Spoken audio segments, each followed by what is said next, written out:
शहर कराची की पति धोप में शाकिर अल्लाह ने डॉक्टर दरानी के घर चौकीदार के नौकरी शुरू की। उसके पास ख्वाब थे, उम्मीदें थीं।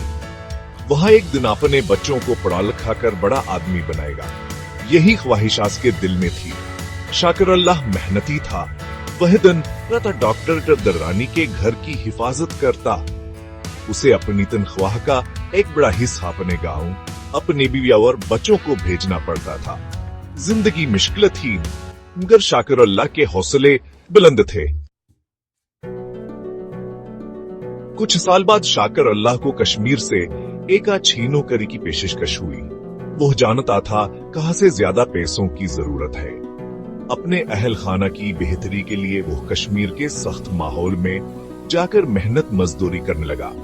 कई साल तक वो अपने खानदान से दूर रहा। कठिन हालात में काम किया, सर्दी बर्दाश्त की, तन्हाई बर्दाश्त की, मगर अपने बच्चों के रोशन मुस्तकबल के ख्वाब ने उसे कभी हिम्मत नहीं हारने दी। जब बच्चे बड़े हुए तो शाकिर अल्लाह वापस कराची आ गया। इसने 2 बार डॉक्टर दरानी के घर पर काम शुरू कर दिया। अब्बा से बच्चों की तालीम का बेहतर ख्याल था। वहाँ अपनी सारी कमाइयां न पर खर्च करता, उन्हें बेहतरीन स्कूलों में दाखिल करवाया। वो चाहता था हास के बच्चे वो सबक हासिल करें जो वह नहीं कर सका।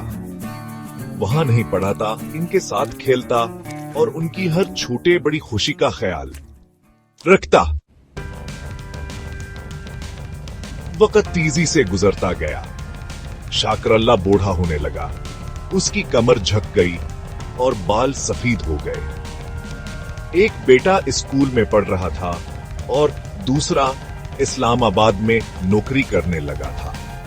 बच्चे अब बड़े हो चुके थे। वो अक्सर अपने बाप को फोन करते, हालचाल पूछते, मगर उनकी बातों में वो गर्मजोशी नहीं थी। शायद वो अपने बाप की कुर्बानियों को भूल चुके थे।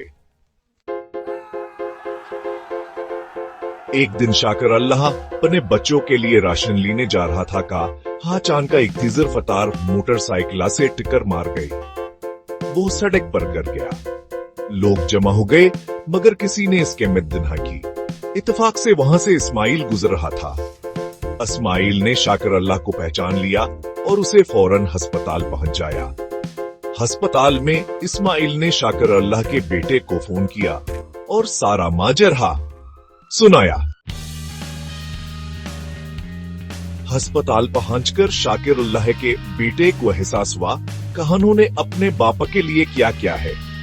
उन्हें याद आया कि किसे उनके बाप ने अपने जवानियान पर कुर्बान कर दी थी। शाकिर अल्लाह के बेटे की कहानी हमारे माशरे का एक तिलख पहलू है।